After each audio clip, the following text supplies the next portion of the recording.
ये video last video का continuation है। उस वीडियो के लास्ट में हम सलासर टेक्नोलॉजीज़ की बात कर रहे थे, तो वहीं से इसको कंटिन्यू करेंगे।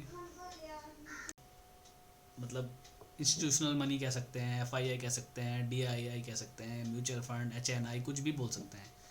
ये उन लोगों का पैसा है। ये कैंडल रिटेलर की कैंडल नहीं है, ये तो आप लोगों को सबको मालूम ही होगा। ठीक है, तो ये स्टॉक अब एक अपने ही नज़र में होना चाहिए।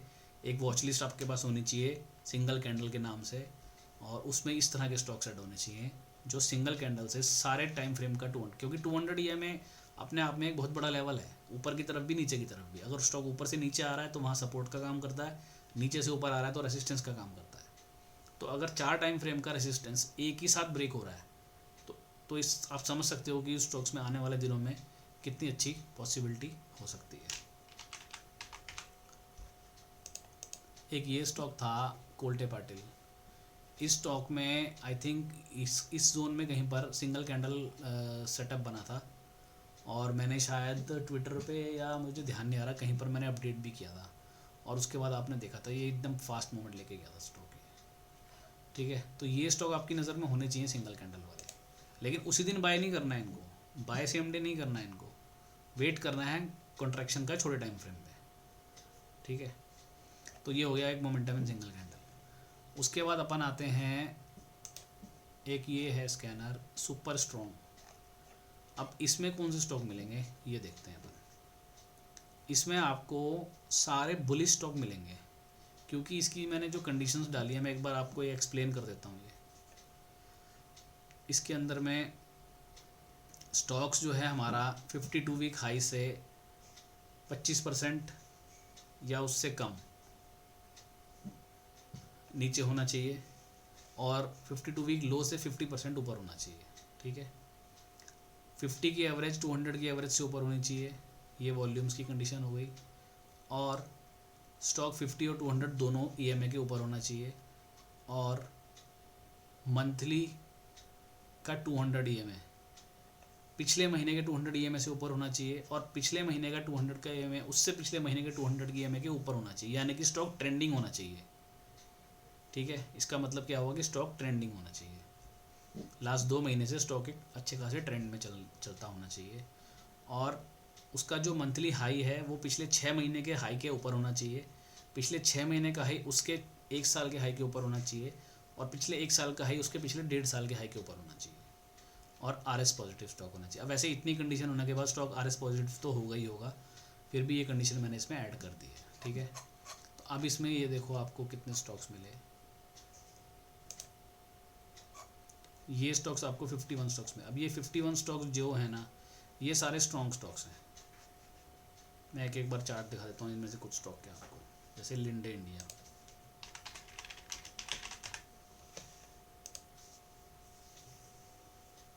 अब आप देखो लिंडे इंडिया, कितना बेहतरीन स्ट्रक्चर है स्टॉक का। ये स्टॉक ऊपर जाता है, कंसोलिडेट करता है, फिर ब्रेकआउट देता है, फिर यहाँ पर कंसोलिडेट करता है, संगम बनाता है, फिर ऊपर ब्रेकआउट देता है, फिर ये कंसोलिडेट करता है, फिर ब्रेकआउट देता है।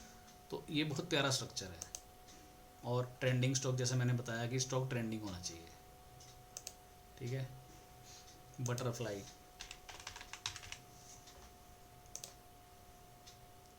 स्टॉक ट्रेंडिंग होना चाहिए। ठीक है, फिलाटेक्स, वर्धमान। अब हमने जो अभी इन्वेस्टमेंट की बात की थी, जो स्ट्रेटजी, वो स्ट्रेटजी इससे बिल्कुल डिफरेंट है। उसमें हम इस जोन में जो स्टॉक आगे खड़े हुए हैं, जैसे अब ये एक एग्जांपल मिला, इस एग्जांपल को दिखा करके मैं आपको वो स्ट्रेटजी एक बार फिर रिमाइंड करवाता हूँ। अभी हम वहाँ पे क्या बात कर रहे थे, हमें वो स्टॉक्स चाहिए जो यहाँ से मंथली से नीचे उतर के सारी एवरेज के नीचे आके अपनी करेक्शन ख़त्म करके वापस ऊपर आ गए हैं।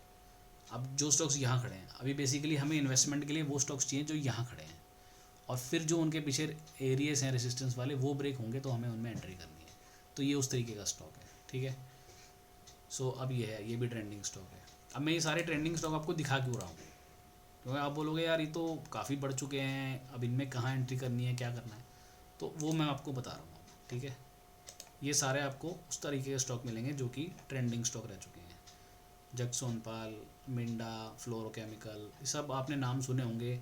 हर दूसरे तीसरे दिन इनमें से कोई स्टॉक सर्किट मार रहा होता है, अरे बढ़िया कैंडल बन जाती है। तो ये सब अब मैं आपको ये क्यों दिखा रहा हूँ, इसको हम कैसे यूज़ कर सकते हैं। एवरेस्ट इंडस्ट्रीज है, ठीक है। तो अब इसमें मैंने क्या किया, ये एक पूरी कंडीशन डाल दी जिससे आपको ये सारे स्ट्रॉन्ग स्टॉक मिल गए। अब इनको पकड़ने के लिए ये मैंने इसमें डाल दी संगम वाली कंडीशंस कि 30 मिनट का संगम, ये हो गया 1 आवर का संगम, और सो एंड सो 2 3 4 आवर। अब अगर इस तरह के ट्रेंडिंग स्टॉक मेरे को संगम एरिया पे मिलते हैं तो क्या मुझे उनको बाय करना चाहिए, नहीं करना चाहिए, एक बार देख लेते हैं। जैसे मानो मैंने इसमें डाल दिया 2 आवर का संगम कि स्टॉक इस कैटेगरी का होना चाहिए और आज की डेट में वो 2 आवर के चार्ट पे 150 की एवरेज से नीचे हो और 200 के ऊपर हो, यानी कि ऑलमोस्ट 200 पे हो। ये 150 मैंने जैसे 150 से कंफ्यूज मत हो जाना हो, बोला यार ये 150 कहाँ से ले आया, आपने तो 100 बताया है। तो 150 सिर्फ इसलिए डाला है कि अपने को स्टॉक 200 के पास मिले, जस्ट ये कंडीशन के लिए। तो अब एक बार हम चेक कर लेते हैं। अब जैसे ये स्टॉक मिल गया हमारे को NIIT, एक बार NIIT को देख लेते हैं।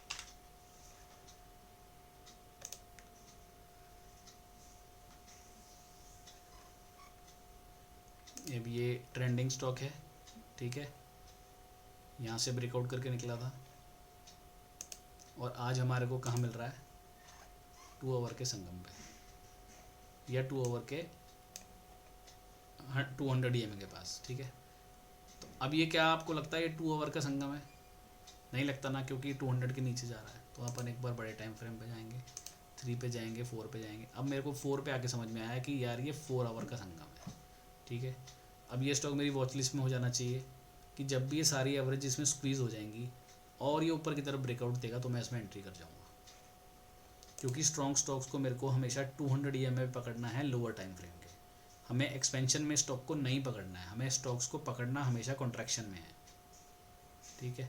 क्योंकि अब भी अगर कोई भी ट्रेंडिंग स्टॉक है, जैसे NIIT का ट्रेंडिंग स्टॉक है ये, तो अब ये पूरा यहाँ से लेकर के आप समझो ब्रेकआउट करके 130 रुपये से 400 रुपये हो गया, तो ये सीधा थोड़ी चला गया।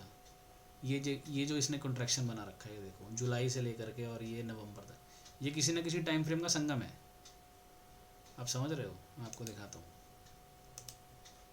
जुलाई से लेकर के और ये यहाँ जो ब्रेकआउट आया था, ये किसी न किसी टाइम फ्रेम का संगम है।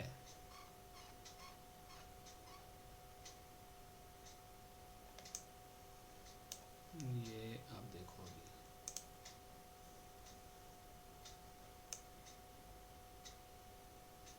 ये देखो ये स्टॉक 4 आवर पे आया 200 EM पे, ये पूरा इसने यहाँ करेक्शन की थी, ठीक है, जिसकी हम बात करते हैं। यहाँ इसकी पूरी टाइम वाइज करेक्शन चल रही थी, फिर इस क्योंकि 200 पे एक बार इसको आना था, आया यहाँ पर टच किया, 2 बार टच किया और निकाल के ले गया ऊपर, ठीक है। अभी हम यहाँ खड़े हैं। तो इस तरीके के जो जोन्स होते हैं ना, अब ये वापस वहीं पे खड़ा है 400 के उस पर, ठीक है, 2 आवर के 200 पे। तो अब हमारे को इसमें से इस तरीके के स्ट्रॉन्ग स्टॉक्स कॉन्ट्रैक्शन में मिलेंगे, तो ये भी स्टॉक्स हमारे को लिस्ट में होने चाहिए। अब ये हमारे को क्या करने हैं, इसमें क्या करना है हमारे को, हम क्यों ले रहे हैं इन स्टॉक्स को, इन स्टॉक्स को हम इन जोन्स में ले रहे हैं, इन जोन्स के टारगेट को अचीव करने के लिए। अगर कोई स्टॉक 2 आवर के संगम से निकल रहा है तो वो आपको 15 से 20% का रिटर्न दे देता है, ठीक है। अब अगर मेरे को कोई स्टॉक 3 आवर पे चाहिए, मैं बहुत शॉर्ट नहीं खेल सकता, मैं रोज़ मार्केट नहीं देख सकता, मैं ऑफिस जाता हूँ, वीकेंड पे स्टॉक देखता हूँ, तो ठीक है, मैंने क्या किया, इसमें से स्टॉक निकाले, 3 आवर पे चला गया, 3 आवर में जाके देखा कोई स्टॉक है, कोई स्टॉक अवेलेबल नहीं है, चलो ठीक है, एक बार बैक टेस्ट करके देखते हैं, क्या पता पीछे कोई स्टॉक अभी निकला हो कल परसों। तो जब मैं यहाँ आया तो मुझे ये दिखे, ये स्टॉक दिखे, ये स्टॉक CG पावर 18 Feb को यहाँ पर अवेलेबल था। एक बार चार्ट देख लेते हैं CG पावर का।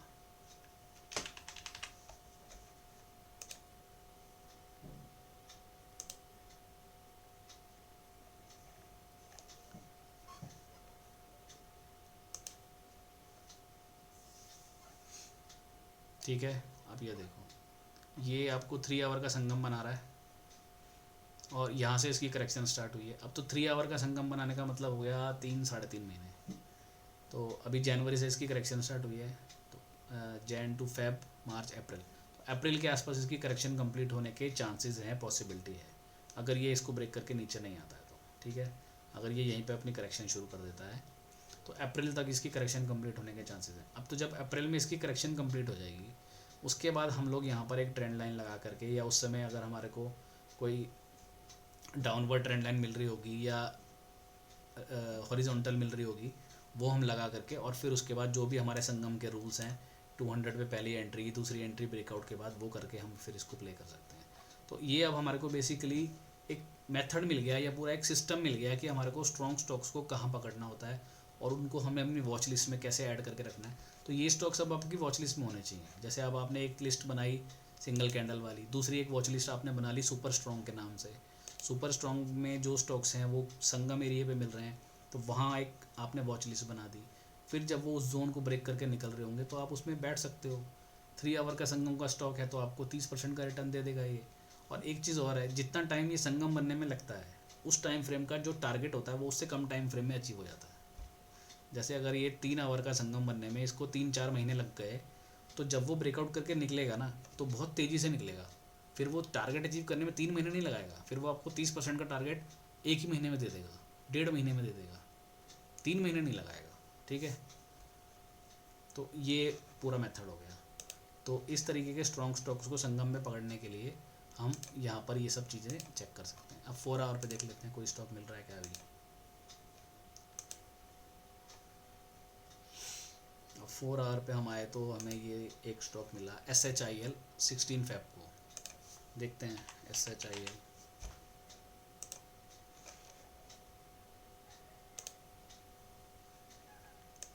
अब आप देखो ये एक ट्रेंडिंग स्टॉक, ये एक ट्रेंडिंग स्टॉक आपको अगर संगम एरिया पे मिल रहा है जहां आपका रिस्क रिवॉर्ड सबसे अच्छा है, तो यहाँ पर हम स्टॉक को लेंगे ना। हम यहाँ क्यों लेंगे, हम यहाँ क्यों लेंगे, हम यहाँ क्यों लेंगे, हम यहाँ लेंगे। और ये डेली संगम है, सितंबर से स्टार्ट हुआ है, तो डेली संगम बनने में जैसा मैंने पहले भी बता रखा है 6 से 8 महीने लगते हैं। तो 6 से 8 महीने जब इसका टाइम कंप्लीट होने वाला हो तो आप डेली 200 पे इसकी first tranche second tranche breakout के बाद और फिर उसको राइड करो। ठीक है, तो ये एक अब एटलीस्ट इससे हो क्या रहा है, इससे थ्रिल तो नहीं मिल रहा हमारे को, क्योंकि बोरिंग लग रहा होगा थोड़ा सा। बिकॉज ये एक पूरा मेथड है कि अब एक नए आदमी को सबसे बड़ी प्रॉब्लम ये होती है कि यार मैं स्टॉक्स निकालूं कहाँ से, ट्विटर पे देखूं, लोगों के चार्ट देखूं, लोगों के स्क्रीनशॉट देखूं, किसकी रिकमेंडेशन सुनूं, मुझे कैसे पता चलेगा कि ये स्ट्रॉन्ग स्टॉक है और इसको कहाँ लेना है।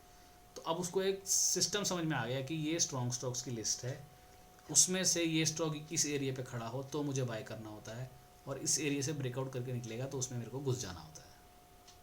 ठीक है, अब एक पूरा मेथड आपके पास में है, पूरा सिस्टम आपके पास में है, पूरा प्रोसेस आपके पास में है, क्योंकि यहाँ पर कोई ख़राब स्टॉक आपको मिलेगा ही नहीं, सारे स्ट्रॉन्ग ही मिलेंगे।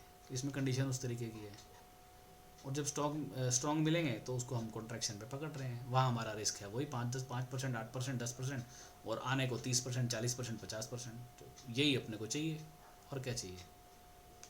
ठीक है, तो ये आप पूरा इस तरीके से आपको एक मिल गया।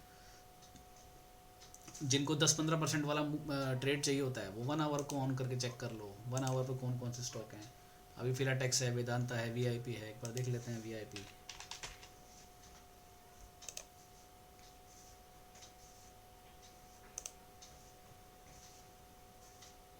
अब ये VIP आपको यहाँ मिल रहा है। अब अपने को यहाँ नहीं लेना अभी, क्योंकि अभी ये एवरेजेस कॉन्ट्रैक्ट नहीं है, अपने को ये वाला एरिया चाहिए। ठीक है, सो अपने को वेट करना है अभी इसके अंदर में कि अब जैसे ये 4 आवर का टाइम फ्रेम है, अब 4 आवर के टाइम फ्रेम पे ये यहाँ से ऊपर निकले हैं तो एक ही बार आया 4 आवर पे, और इसने यहाँ वक्त भी नहीं बिताया 200 पे। यहाँ देखो कितना मिस करके गया हुआ है ये। तो हो सकता है ये स्टॉक आपको एक बार 4 आवर के 200 पे आए, वहाँ आके कंसोलिडेट करता है, फिर वहाँ अपने को बेस्ट एंट्री पॉइंट मिलेगा इसमें। ठीक है, अब ये सब जो चीज़ें हैं ना, ये बहुत बारीक चीज़ें हैं, ये आपको चार्ट देखने से समझ में आएंगी। मतलब ये सारा चीज़ ऐसे नहीं है कि 1 महीने 2 महीने में आपको सब समझ में आ जाएगा।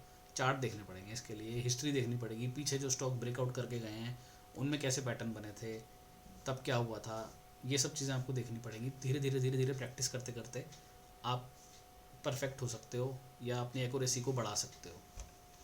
ठीक है, तो ये हो गई हमारे दूसरे वाले स्कैनर की बात पूरी कि इसको हम कैसे यूज़ करेंगे।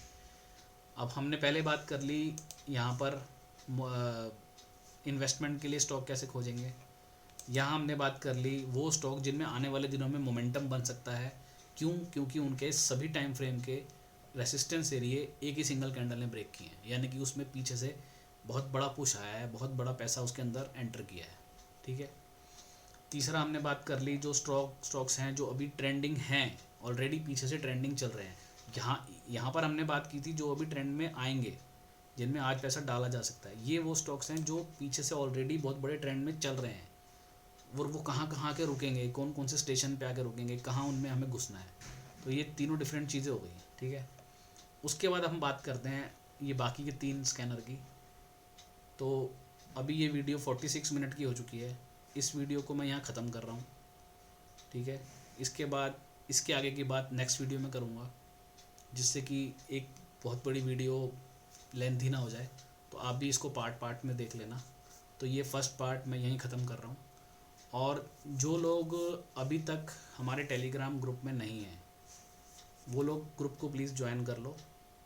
अगर आप इस तरह की जो भी चीज़ें मैं वीडियोस में बता रहा हूँ यहाँ पे, उसके ऊपर डिस्कशन चाहते हो, कुछ पॉइंट समझना है, कुछ नहीं समझ में आ रहा है, तो ये सारी चीज़ें हम लोग वहाँ पे करते हैं। तो अगर आप चाहते हो तो आप वहाँ पर जाके ज्वाइन कर सकते हो। उसका जो लिंक है वो इस वीडियो के डिस्क्रिप्शन में है, और मेरे ट्विटर हैंडल है उसका लिंक भी इस वीडियो के डिस्क्रिप्शन में है।